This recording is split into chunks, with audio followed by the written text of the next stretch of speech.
وأزواجه وبناته وعلماء ملته خصوصا أهل سنته أجمعين أما بعد فأعوذ بالله من الشيطان الرجيم بسم الله الرحمن الرحيم يا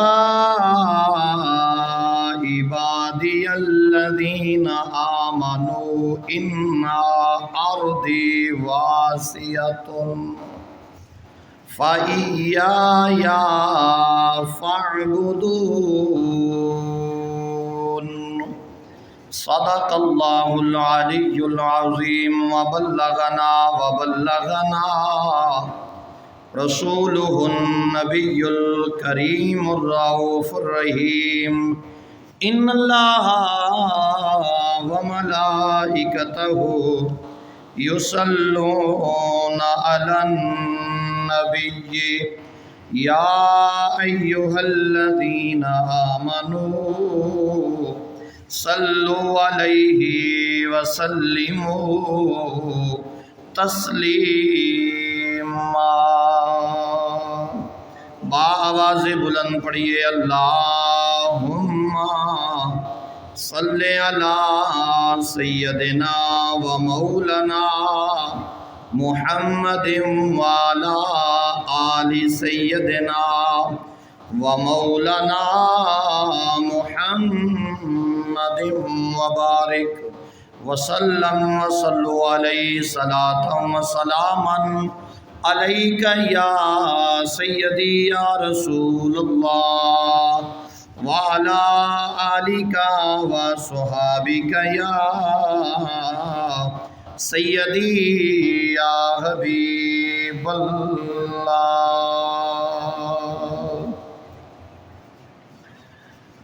سید نے کربلا میں وعدے نبھا دیے ہیں، سید نے کربلا میں وعدے نبھا دیے ہیں، سید نے کربلا میں وعدے نبھا دیے ہیں۔ مل کے پڑھیے سید نے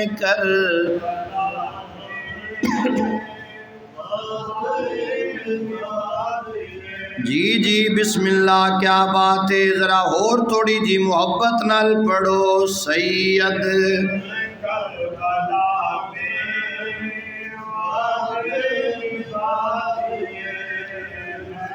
سید نے کربلا میں وعدے دین محمدی کے گلشن کھلا دیے ہیں، سید نے کربلا میں اور زینب کے باغ میں بھی دو پھول تھے مہکتے، زینب کے باغ میں بھی دو پھول تھے مہکتے، زینب نے وہ بھی دونوں راہ خدا دیے ہیں، سید نے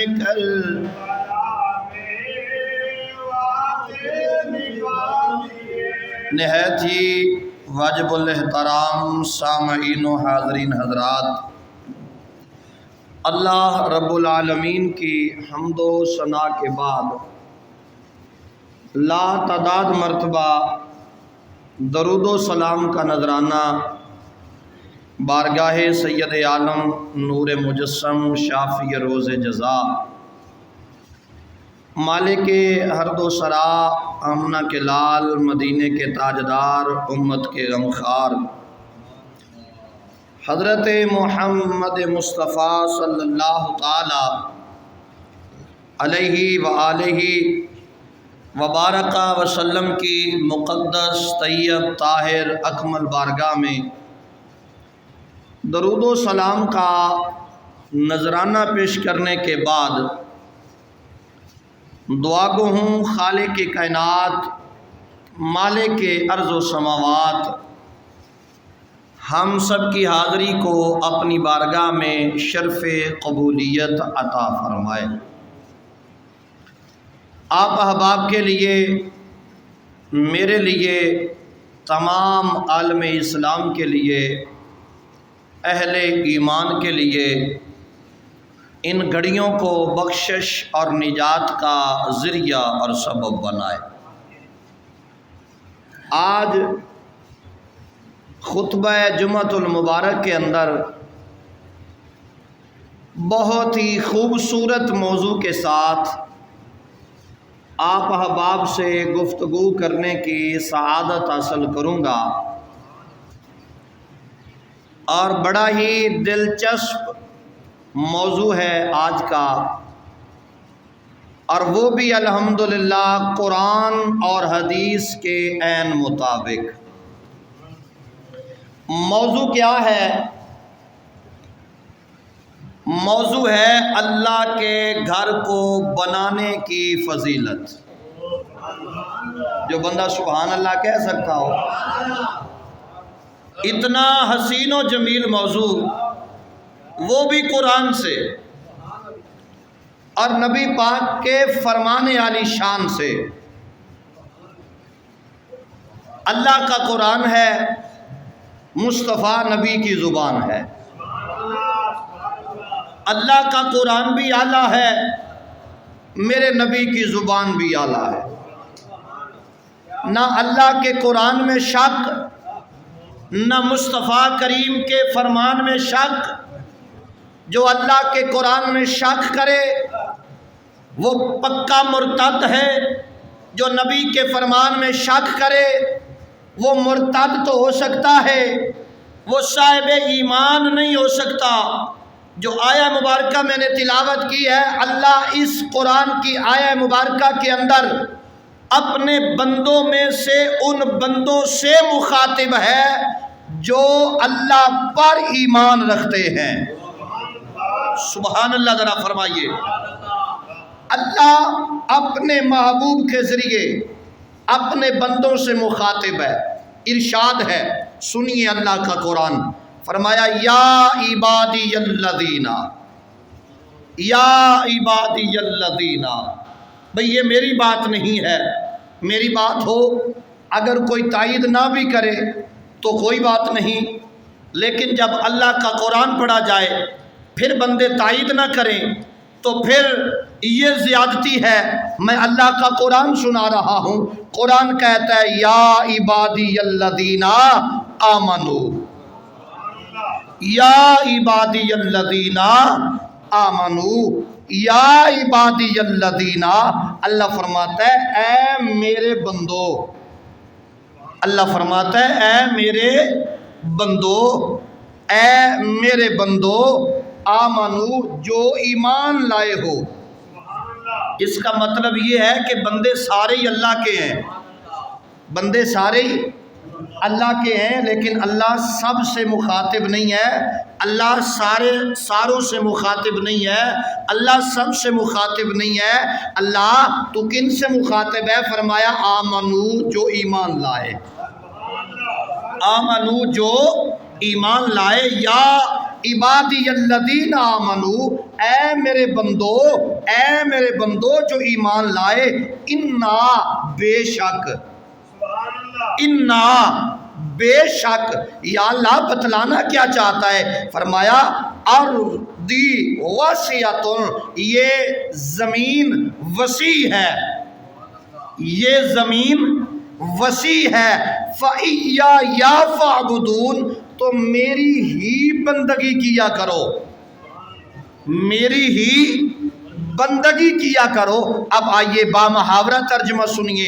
اللہ فرماتا ہے اے میرے بندو جو ایمان لائے ہو، میں ایمان والوں سے مخاطب ہوں۔ اللہ فرماتا ہے بے شک یہ میری زمین ہے جو میں نے وسیع کی ہے، اے عبادت کرنے والوں تمہارے لیے، اے عبادت کرنے والوں تمہارے لیے اس زمین کو وسیع بنایا گیا ہے، یہ زمین بڑی وسیع ہے ان کے لیے۔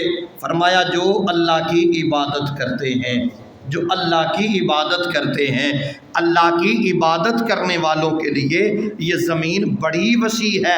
اب عبادت کے لیے ایک عبادت خانہ ہوتا ہے، عبادت کے لیے ایک عبادت خانہ ہوتا ہے، عبادت خانہ ہے، عبادت کے لیے عبادت خانہ ہے۔ امت محمدیہ پر یہ رسول کی وجہ سے خاص کرم ہے کہ وہ جہاں بھی خشک زمین آئے نا وہ وہیں پہ سجدہ کر دیں، تو وہی ان کے لیے عبادت خانہ ہے۔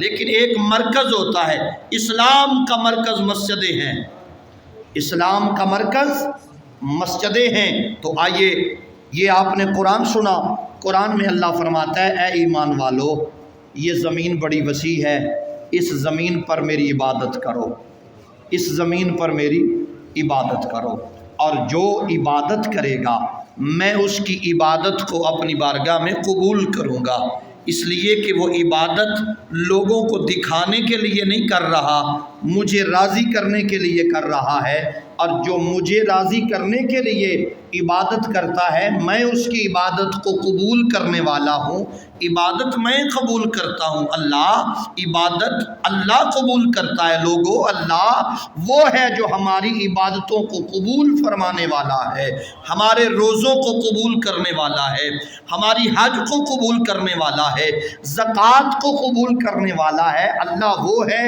جو اپنے بندوں کو عبادت کرنے کا حکم دے رہا ہے، تعلیم دے رہا ہے، فرما رہا ہے تم میری عبادت کرو، اگر تم میری عبادت کرو گے نا تو پھر میں تمہیں اپنے شکر گزار بندوں میں شمار فرما لوں گا۔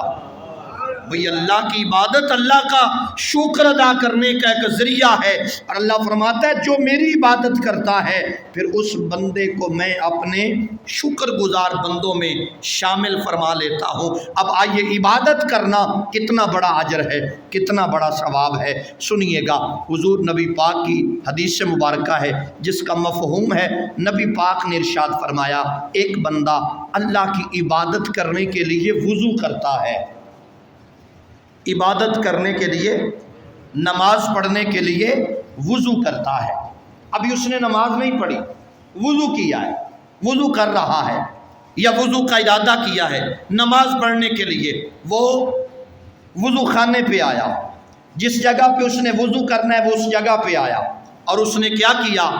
استنجا کیا۔ استنجا کرنے کے بعد وہ وضو خانے پر حاضر ہوا اور اس نے وضو شروع کیا۔ سب سے پہلے اس نے ہاتھ دھوئے، میں ایک مسئلہ بیان کرنا چاہتا ہوں، ذرا غور سے سنیے گا۔ اس نے ہاتھوں کو دھویا، پھر اس کے بعد اس نے قلی کی، ناک میں پانی چڑھایا، پھر چہرہ دھویا، پھر دونوں ہاتھوں کو یہاں تک دھویا، کونیوں سمیت دونوں بازوؤں کو دھویا، اور پھر اس نے پاؤں کو دھویا۔ 4 فرض بھی آ گئے، سنتیں بھی آ گئیں، مسح بھی آ گیا، سارا وضو اس نے کیا۔ اب رب العالمین خالق کائنات کی مہربانی دیکھیے، جب اس نے قلی کی ہے نا تو اس کی زبان کے جتنے گناہ تھے، جو بندہ بول سکتا ہو، اس نے قلی کی ہے نا، منہ میں پانی ڈالا ہے، منہ میں پانی ڈالا تو اس کی زبان سے جتنے گناہ ہوئے تھے مالک نے اس کے سارے گناہ کو جھاڑ دیا، اس کی زبان کو پاک کر دیا۔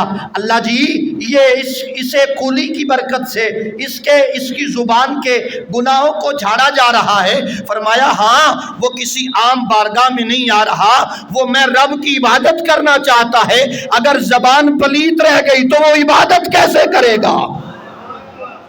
بھئی وہ عبادت کیسے کرے گا؟ اس لیے اس کی زبان کو پاک کر دیا گیا۔ پھر اس نے ہاتھوں کو دھویا تو جناب ہاتھوں کے گناہ سارے جھڑ گئے، چہرے کو دھویا تو چہرے کے گناہ جھڑ گئے، پاؤں کو دھویا تو پاؤں کے گناہ جھڑ گئے۔ اب بندے کو پاک کر دیا، صاف کر دیا، اب کہا تو قیام کی حالت میں کھڑا ہو اور میری ثنا کر، میری حمد کر، ادھر تو میری تعریف کرتا جائے گا، ادھر تیرے نامہ اعمال میں اچھائیاں لکھواتا چلا جاؤں گا۔ ابھی اس نے نماز پڑھی نہیں ہے، نماز پڑھنے کے لیے وضو کیا ہے، زبان کے گناہ جھاڑ دیے گئے، چہرے کے گناہ جھاڑ دیے گئے، اور بزرگوں نے تو یہاں تک لکھا ہے، کسی بزرگ نے دیکھا کوئی بندہ وضو کر رہا ہے تو دوران وضو بڑی حیرت سے وہ پانی کے قطروں کی طرف دیکھ رہے ہیں، جو پانی کے قطرے جسم سے، ہاتھ سے، چہرے سے، پاؤں سے نیچے جا رہے ہیں۔ تو کسی درویش نے، کسی مرید نے، عقیدت مند نے پوچھا، یا حضرت کیا بات ہے، آپ اس فلاں بندے کی طرف بڑی غور سے دیکھ رہے تھے؟ آپ نے فرمایا ہاں میں دیکھ رہا تھا کہ مالک اس پر اپنی رحمت فرما رہا ہے، اور اپنی رحمت کی وجہ سے اس کے گناہوں کو جھاڑا جا رہا ہے، صفائی کی جا رہی ہے، اور میں اپنی آنکھوں سے اس کے گناہوں کو دیکھ رہا تھا۔ تو محترم حضرات، یہ تو ابھی اس نے وضو کیا ہے تو اتنا ثواب اور اتنا اجر اور اتنی معافی اسے دے دی گئی ہے۔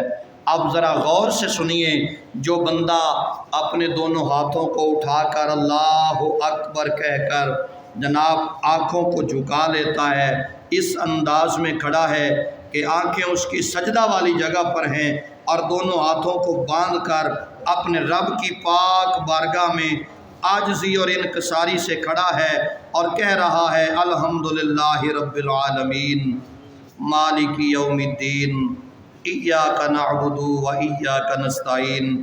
جب بندہ اس کی حمد بیان کر رہا ہے، مجھے بتائیے وہ رب اس بندے پر کتنا مہربان ہو رہا ہوگا، کتنی کرم نوازی وہ رب فرما رہا ہے۔ پھر کبھی وہ سجدہ کرتا ہے، کبھی وہ رکوع کرتا ہے، کبھی اتحیات میں بیٹھا ہے اور اس کی بڑائی بیان کر رہا ہے، پھر اس کے پیاروں کا ذکر کر رہا ہے، کبھی حضور کی ذات پہ درود پڑھ رہا ہے، کبھی آل مصطفیٰ پر سلام بھیج رہا ہے، آل ابراہیم پر سلام بھیج رہا ہے۔ تو جب بندہ اس کے پیاروں کا تذکرہ کر رہا ہے تو کیا مالک اس بندے کو رسوا ہونے دے گا؟ نہیں، وہ بڑا بے نیاز ہے، وہ بڑا رحیم ہے، وہ بڑا کریم ہے۔ اب آئیے گا نبی پاک علیہ السلام کے غلاموں، اب بندہ عبادت کرنے کے لیے مسجد میں آتا ہے، وضو کر لیا، مسجد میں آ گیا، نماز پڑھنی شروع کر دی، 1 2 3 4 دن نہیں، 4 سال، 40 سال، 50 سال، 60 70 سال گزر گئے، وہ مسجد میں آتا رہا، نماز پڑھتا رہا۔ اچانک کیا ہوا؟ قرآن کہتا ہے کل نفس ذائقۃ الموت، ہر جان کو موت کا مزہ چکھنا ہے۔ وہ موت کے منہ میں چلا گیا، مسجد نے 1 دن دیکھا، بندہ نہیں آیا، انتظار کر رہی ہے۔ یہ بات میں اپنی طرف سے نہیں کر رہا، یہ قرآن اور حدیث فرماتا ہے۔ بندہ فوت ہو گیا، آج فجر کی نماز بندے نے پڑھی، ظہر کے وقت وہ فوت ہو چکا تھا، مسجد میں داخل نہیں ہوا، مسجد میں نہیں آ سکا، مسجد کی چٹائی، مسجد کی دیواریں، مسجد کا وضو خانہ اس بندے کو دیکھ رہا ہے کہ ابھی فلاں بن فلاں بندہ نہیں پہنچا، انتظار میں ہے۔ مسجد کی صفیں انتظار کر رہی ہیں، مسجد کی دیواریں انتظار کر رہی ہیں، وہ جگہ جس جگہ پہ وہ سجدہ کیا کرتا تھا وہ جگہ انتظار میں ہے۔ 1 دن گزر گیا، 2 دن گزر گئے، 3 دن گزر گئے، 4 دن گزر گئے، 1 ہفتہ گزر گیا، بندہ نہیں آیا۔ وہ زمین، وہ مسجد رونے لگ گئی، رو پڑا وہ زمین کا ٹکڑا جہاں پہ وہ سجدہ کیا کرتا تھا، رب کی بارگاہ میں رو کر التجا کی، مولا فلاں بن فلاں بندہ اتنے دنوں سے میرے اوپر آ کر عبادت نہیں کر رہا، خیریت تو ہے، وہ کہاں ہے؟ عالم الغیب رب فرماتا ہے اے زمین کے ٹکڑے، اے مسجد کے اس حصے، سن لے وہ بندہ تو میری بارگاہ میں پہنچ چکا ہے، وہ تو موت کا مزہ چکھ چکا ہے۔ یا اللہ جب سے وہ نہیں آیا مجھے اطمینان نہیں ملا، مجھے چین نہیں ملا، 70 سال سے وہ کہتا رہا سبحان ربی الاعلی، 70 سال سے وہ کہتا رہا سبحان ربی العظیم، مولا ایک ہفتہ ہو گیا ہے وہ سجدہ نہ کر سکا، میں اس لیے پریشان ہوں کہ وہ کہاں گیا؟ رب فرماتا ہے وہ موت کا مزہ چکھ چکا ہے۔ پھر وہ زمین کا ٹکڑا، وہ مسجد کا حصہ رو کر کہتا ہے مولا میں گواہی دیتی ہوں وہ نیک بندہ تھا، اس کی بخشش فرما دے۔ ادھر مسجد آواز دیتی ہے، ادھر اس بندے کی قبر کو جنت کا باغ بنا دیا جاتا ہے۔ دوستان ذی وقار سنیے گا، یہ تو نماز پڑھنے والے کی فضیلت ہے، یہ تو ابھی اس بندے کی بات ہو رہی ہے جس نے مسجد میں نماز ادا کی ہے۔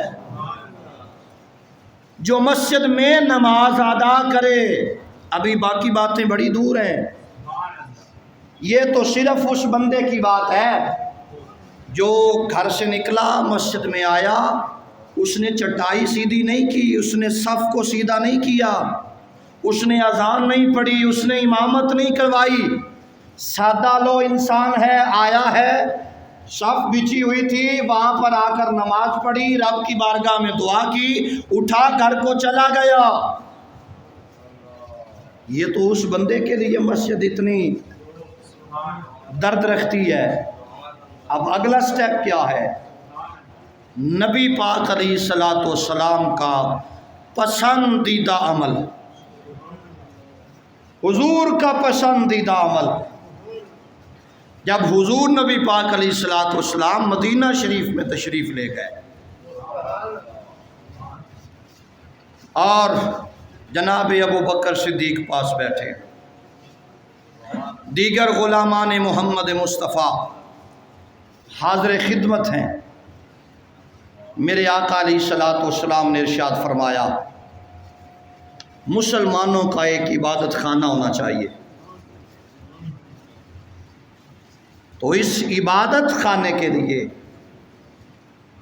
مسجد نبوی کی تعمیر کا سلسلہ شروع ہوا۔ مسجد نبوی کی تعمیر کا سلسلہ شروع ہوا۔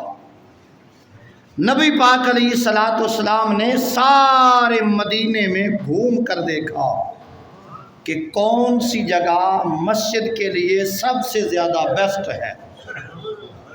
خود رسول پاک تو حضور کو ایک جگہ پسند آ گئی کہ یہ جگہ مسجد نبوی کے لیے ہونی چاہیے۔ اب حضور نے فرمایا اے صحابہ پتہ لگاؤ یہ جگہ کس کی ہے، تو پتہ لگایا، پتہ چلا یہ 2 یتیم بھائی ہیں، بچے ہیں، یہ جگہ ان کی ہے۔ نبی پاک علیہ الصلوۃ والسلام نے فرمایا کہ ہم اس جگہ کی انہیں رقم دیں گے اور خرید کر اس جگہ پہ اللہ کا گھر بنائیں گے۔ نبی پاک علیہ الصلوۃ والسلام نے اس مسجد کی جو بنیاد رکھی، اس جگہ کو حضور نے خریدا۔ اگلی بات بڑی مزیدار ہے، حضور نبی پاک علیہ الصلوۃ والسلام نے جب جگہ کو خرید لیا، صحابہ کو فرمایا کہ کل سے مسجد کی تعمیر کا کام شروع ہو جائے گا۔ سارے صحابہ بڑھ چڑھ کے، سارے غلام بڑھ چڑھ کے اس میں حصہ لیں۔ تو تمام صحابہ، وہ تو پہلے بھی حضور سے جدا نہیں ہوا کرتے تھے، آج تو پھر مسجد نبوی کی بنیاد رکھنی تھی، آج وہ کیسے دیر کر سکتے تھے؟ یہ کوئی پاکستان کے مسلمان تو تھے نہیں، یہ وہ محمد عربی کے غلام تھے جو اپنی گردنیں بھی حضور کے نام پہ کٹوانے کے لیے تیار تھے۔ یہ تو ہمارا ماحول ہے نا کہ ادھر اعلان کرتے رہیں جناب ہم کا سے مس نہیں ہوتے، ہم سمجھتے ہیں ہم نے کون سا مرنا ہے، مرنا مولویوں نے ہے، یہ جانے جنازے گاہ جانے، مسجدیں جانے اور قبرستان جانے، ہم نے کون سا مرنا ہے۔ جب یہ دل میں ہونا کہ ہم نے مرنا ہے اور یہ ہمارا جنازہ بھی ہونا ہے، تو پھر بندہ سوچتا ہے کہ یار یہ کام صرف ان لوگوں کا نہیں ہے، یہ میری بھی ڈیوٹی ہے، یہ میری بھی ذمہ داری ہے کہ میں بھی تمام چیزوں کو دیکھوں۔ بہرحال درد تو بہت ہے لیکن بیان کرنے سے قاصر ہوں، بس اتنا ہی اشارتاً عرض کر دیتا ہوں، سدا کسی نے نہیں رہنا، سدا بادشاہی میرے رب کی ہے اور رب کی ہی رہے گی۔ اس لیے آؤ آج اپنے آپ کو اپنے رب کے روبرو کھڑا کر لو، کل جب جنازہ ہوگا نا تو پھر جنازے پہ رسوائی نہیں ہوگی، یہ چہرہ 14ویں رات کی چاند کی طرح چمک دمک رہا ہوگا اور دیکھنے والے کہہ رہے ہوں گے یہ مرتد نہیں جا رہا، محمد عربی کا نوکر جا رہا ہے۔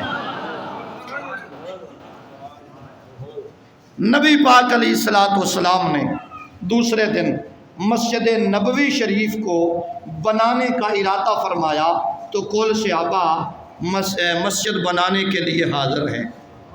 اب اگلی بات جو ہے وہ سنیں گے تو آپ کے رونگٹے کھڑے ہو جائیں گے۔ نبی پاک علیہ السلام کے صحابہ مسجد نبوی شریف کی تعمیر کے لیے پتھر اٹھا رہے ہیں، پتھر اٹھا رہے ہیں۔ کسی نے ایک پتھر اٹھایا ہے، کسی نے 2 اٹھائے ہیں، کسی نے 3 اٹھائے ہیں، کچھ صحابہ ایسے ہیں وہ 4 اٹھا رہے ہیں۔ اچانک صحابہ کی نگاہ پڑتی ہے، رسول پاک نے اپنے ہاتھوں پر 5 پتھر اٹھائے ہوئے ہیں۔ صحابہ کرام نے 5 پتھر اٹھائے ہوئے ہیں۔ ایک صحابی آگے بڑھے، کئی کتابوں میں حضرت ابوبکر صدیق کا نام آتا ہے کہ آپ فوراً آگے بڑھے اور حضور کے سامنے عرض کی، آقا آپ یہ پتھر مجھے عنایت فرما دیں۔ تو جو سرکار نے جملے ارشاد فرمائے نا وہ سنیے گا۔ میرے آقا نے فرمایا ابو بکر تجھے نیکیوں کی ضرورت ہے، محمد کو نیکیوں کی ضرورت نہیں ہے۔ تجھے نیکیوں کی ضرورت ہے تو مجھے نیکیوں کی ضرورت نہیں ہے۔ میرے آقا علیہ السلام سے پیار کرنے والوں، حضرت امام الانبیاء سرکار مدینہ صلی اللہ تعالی علیہ وآلہ وسلم نے مسجد نبوی شریف کی تعمیر کے وقت یہ حصہ ملایا کہ آپ سرکار علیہ السلام سب سے زیادہ پتھر اٹھا رہے ہیں اور مسجد نبوی کی تعمیر آقا علیہ السلام اپنی زیر نگرانی کر رہے ہیں۔ اب مسجد نبوی شریف بن گئی، مکمل ہو گئی، منبر سجا دیا گیا، منبر لگا دیا گیا اور میرے آقا نے مسجد کے فضائل کو بیان فرمایا۔ میرے آقا نے مسجد کے فضائل کو بیان کیا۔ اب حضور فضائل بیان کریں، صحابہ سننے والے ہوں، وہ منظر تو دیکھنے والا ہوگا۔ صحابہ وہ صحابہ جن کی روزانہ عید ہوتی تھی، خدا کا قرب حاصل تھا، محمد کی دید ہوتی تھی۔ قیامت تک بڑے بڑے نیک لوگ آئیں گے، صوفی آئیں گے، بزرگ آئیں گے، ولی آئیں گے، کتب آئیں گے، ابدال آئیں گے، لیکن اب کوئی صحابی نہیں آ سکتا، اس لیے کہ صحابی نماز، روزہ، حج، زکوٰۃ یہ تمام ارکان ادا کرنے سے صحابی نہیں بنتا، ایمان کی حالت میں مصطفیٰ کا چہرہ دیکھنے سے بندہ صحابی بنتا ہے۔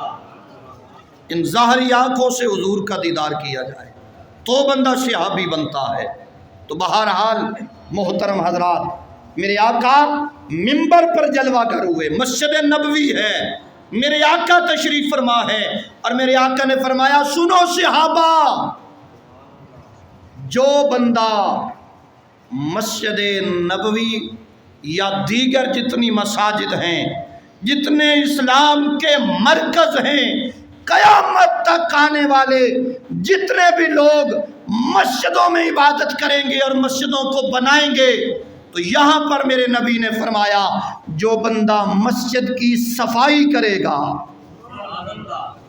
مسجد کی، ابھی مسجد بنانے کی فضیلت نہیں، مسجد بن چکی، مسجد میں جھاڑو دینے والا، مسجد کی صفائی کرنے والا، میرے آقا نے ارشاد فرمایا کہ دوران صفائی جتنی بھی مسجد کی مٹی اٹھے گی اور اس کے چہرے پر یا جسم پر پڑے گی، جہاں جہاں پر مسجد کی مٹی لگ جائے گی، نبی نے منبر پر بیٹھ کر ارشاد فرمایا اس پر قیامت کے دن جہنم کی آگ حرام کر دی جائے گی۔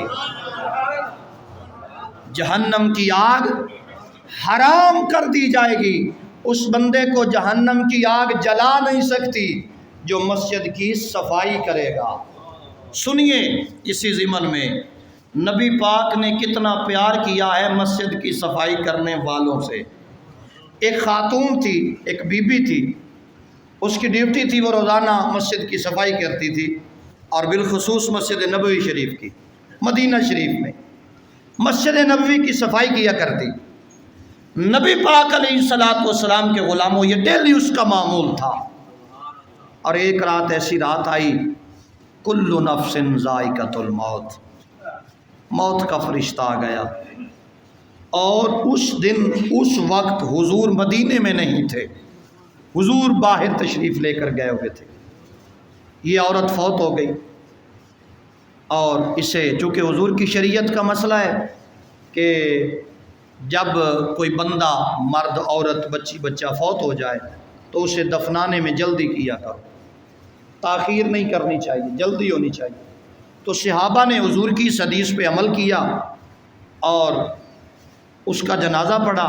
جنازہ پڑھنے کے بعد اسے مدینہ شریف میں قبرستان میں دفن کر دیا گیا۔ اب حضور دوسرے دن واپس تشریف لائے، صبح دیکھا مسجد نبوی میں وہ عورت، وہ بی بی، وہ خاتون نہ نظر آئی، تو حضور نے پوچھا بھئی وہ صفائی کرنے والی بی بی نظر نہیں آئی؟ تو عرض کی حضور اس کا تو کل شام کو انتقال ہو گیا ہے، اور ہم نے اسے جنازہ ادا کرنے کے بعد دفنا دیا ہے۔ اب میرے آقا علیہ السلام نے فرمایا کہ تم نے مجھے بتایا کیوں نہیں؟ حضور ایک تو آپ ظاہراً مدینے میں موجود نہیں تھے، آپ باہر گئے ہوئے تھے، دوسرا رات کا وقت تھا، اگر آپ کی طرف پیغام بھیجا جاتا تو رات کو آپ کو آنے میں تکلیف ہوتی، اس لیے ہم نے آپ سے گزارش نہیں کی۔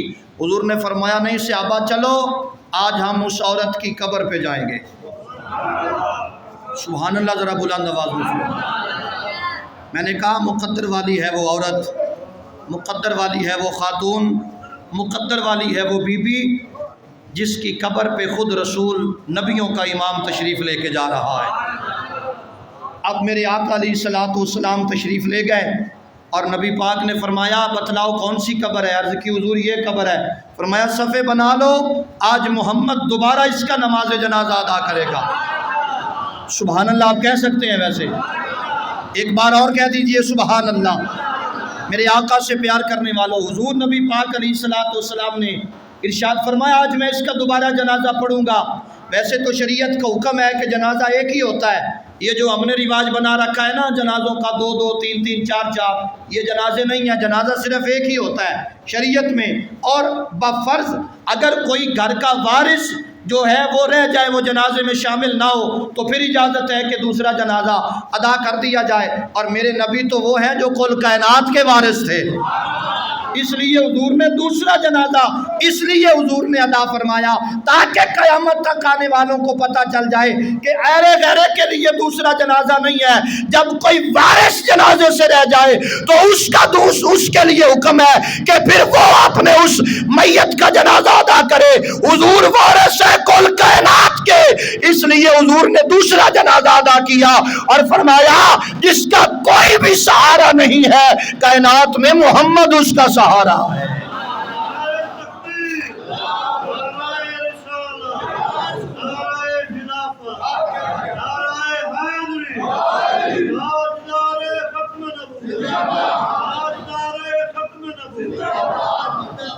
اچھا جی، آپ کو پتہ چل گیا کہ یہ فضیلت کسے ملی ہے؟ مسجد کی صفائی کرنے والوں، جھاڑو دینے والوں کو۔ جھاڑو دینے والے کا یہ مقام ہے کہ خود رسول پاک نے اس کا جنازہ ادا فرمایا، خود رسول پاک نے اس کا نماز جنازہ ادا فرمایا اور اس کے لیے دعائے مغفرت کی، اور ساتھ حضور نے خوشخبری سنائی، اے صحابہ تمہیں مبارک ہو، مالک نے اسے جنت کا اعلیٰ درجہ دیا ہے اس لیے کہ یہ اللہ کے گھر کی جھاڑو دینے والی تھی، یہ اللہ کے گھر میں جھاڑو دینے والی تھی۔ جو جھاڑو دینے والی ہو اس کی تو یہ شان ہے جو لوگوں کو تبلیغ کرے، قرآن پڑھائے، اسلام کی باتیں کرے، نماز پڑھائے، خطبہ جمعہ دے، باعمل ہو، قیامت کے دن مالک اسے کتنی عزتیں عطا فرمائے گا۔ اچھا، اب یہ تو ہے مسجد کے خادموں کی بات کہ جس نے مسجد کی صفائی کی، جھاڑو دیا، نماز پڑھائی، قرآن پڑھایا، دین کی باتیں کی، یہ تو فضیلتیں ان کی ہیں۔ جس نے قرآن کو حفظ کیا، پھر آگے فارورڈ کیا، آگے پہنچایا، لوگوں کو سکھایا، وہ علیحدہ بات ہے کہ ہم سیکھتے نہیں ہیں۔ ایکے کریے جی ہن چٹی داڑھی ہو گئی ہے، ہن کیویں اسی جناب قرآن پڑھیے، شرم ہوتی ہے۔ لیکن یہاں پر ہمیں شرم نہیں کرنی چاہیے تھی۔ یہاں پر بھی میں ایک بات عرض کر دیتا ہوں، جو بندے یہ کہتے ہیں نا کہ جی اب میری سفید داڑھی ہو گئی ہے، اب میں کیسے یہ سیکھوں، اب قرآن کیسے پڑھوں، اب میں کیسے جناب مسجد میں جاؤں اور وہاں پر میں الف با تا سا بیٹھ کر پڑھوں، اب میری توہین ہے۔ بسم اللہ، نبی پاک علیہ الصلوۃ والسلام کے غلاموں، جو لوگ کہتے ہیں نا کہ یہ میری توہین ہے، وہ یہ غلط فہمی اپنے دل سے نکال دیں۔ آئیے میں حضور کی حدیث کوٹ کر رہا ہوں۔ میرے اور آپ کے لجپال آقا نے ارشاد فرمایا کہ دین کا علم ایسا علم ہے، عمر کی قید کوئی نہیں، عمر کی قید۔ مجھے بتائیے کہ حضرت ابو بکر صدیق پاک نے جب حضور کا کلمہ پڑھا، آپ کی عمر کتنی تھی؟ حضرت سیدنا فاروق اعظم پاک کی عمر کتنی تھی؟ کم و بیش حضرت ابو بکر صدیق پاک نے جب حضور کا کلمہ پڑھا اور دین کا مسئلہ سیکھنا شروع کیا، اس وقت آپ کی عمر 37-38 سال کی تھی، کم و بیش اتنی عمر تھی۔ 38 سال کی آپ کی عمر تھی۔ اس کے علاوہ کتنے وہ صحابہ ہیں جس کی 50 سال سے زیادہ عمر تھی، جب حضور کا کلمہ پڑھا تو پھر انہوں نے قرآن پڑھنا شروع کر دیا۔ اور حضور کی حدیث ہے کہ جو بندہ قرآن کی تعلیم حاصل کرتا ہوا فوت ہو جائے،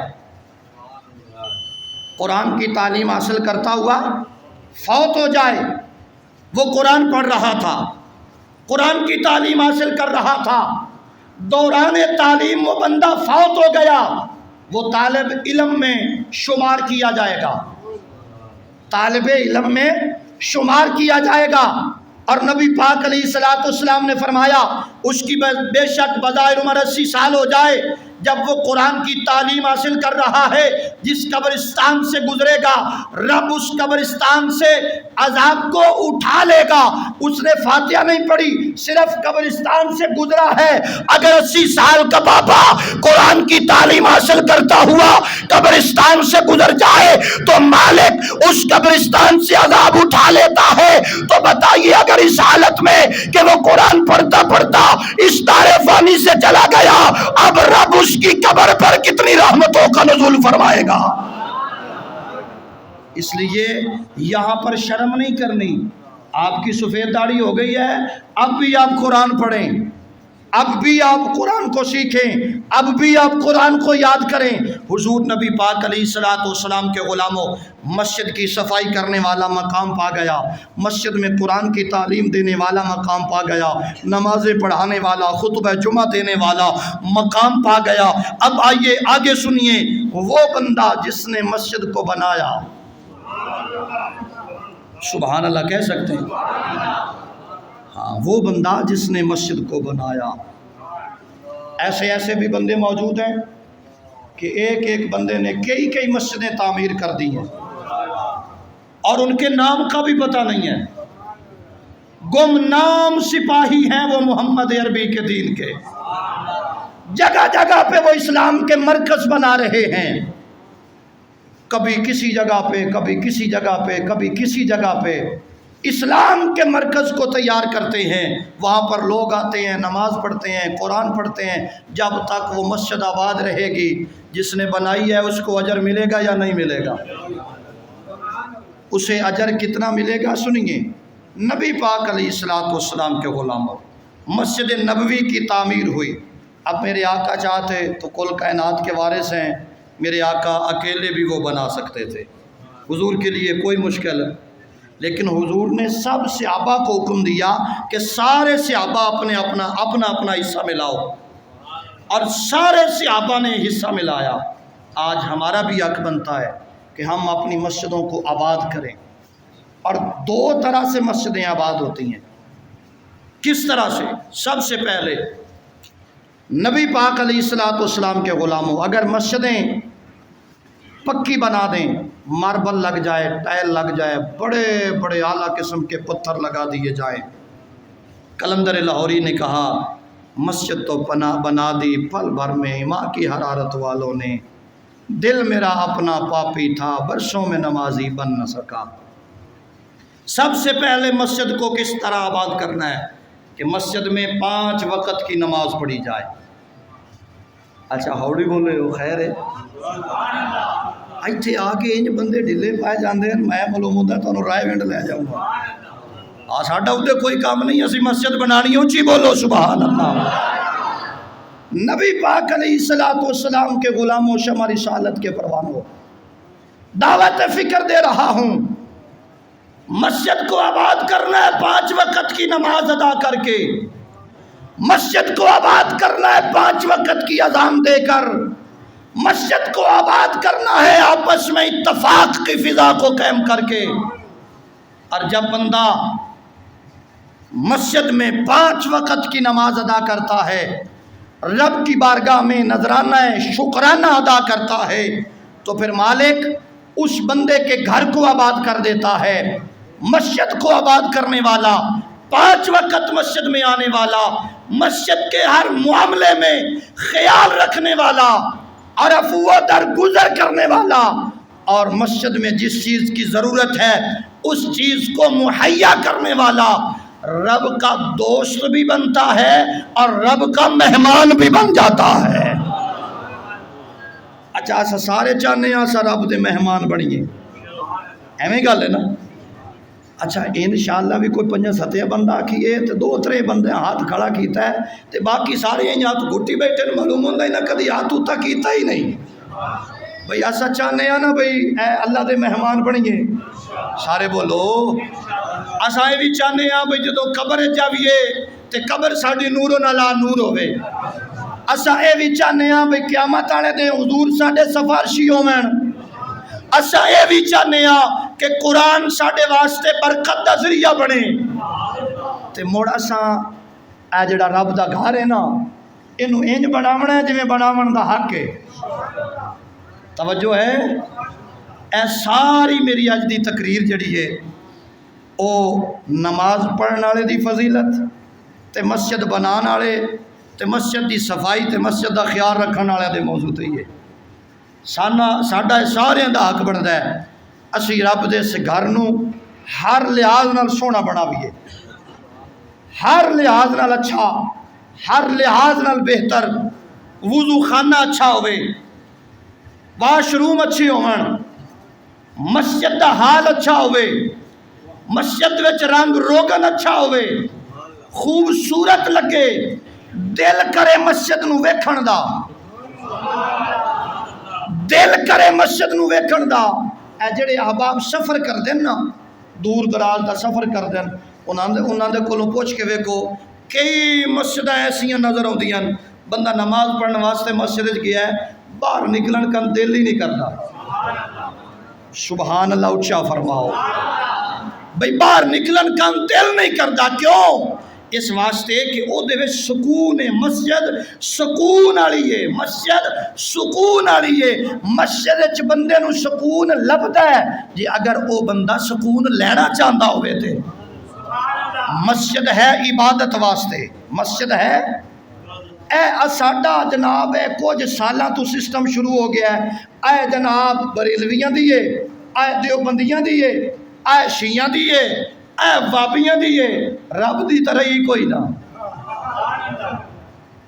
اے ساڈا جملہ غلط ہے، مسجد نہ سنیاں دی، نہ دیوبندیاں دی، نہ بریلویاں دی، نہ شیعہ دی، نہ وہابیاں دی، مسجد ہے رب دا گھر۔ بولو مسجد ہے رب دا گھر اینو کوئی اپنا نہ سمجھے، اے رب دا گھر ہے۔ جڑا رب دا گھر ہوندا ہے او سارے دا ہوندا ہے۔ ہر بندہ سمجھے میں اس گھر دی خدمت کرنی ہے، چودھریاں واسطے نہیں، ملکاں واسطے نہیں، ماراں واسطے نہیں، بلکہ اپنے رب دی رضا واسطے خدمت کرنی ہے۔ تو جیسے کہ آپ احباب نو علم ہے، اعلان ہو چکے ہے مسجد دا توسیع کرن دا، تو انشاءاللہ یہ ہن صرف اعلان کر کے آپ باہر نہیں رہنا، فصل آ گئی ہے، کٹائیاں شروع نے، تے الحمدللہ اے مالک دا فضل ہے بھئی اتنی بارشاں دے وچوں اس موڑ بھی نقصان نہیں ہون دیتا۔ او بولو تا صحیح، بھئی کتنیاں بارشاں آئیاں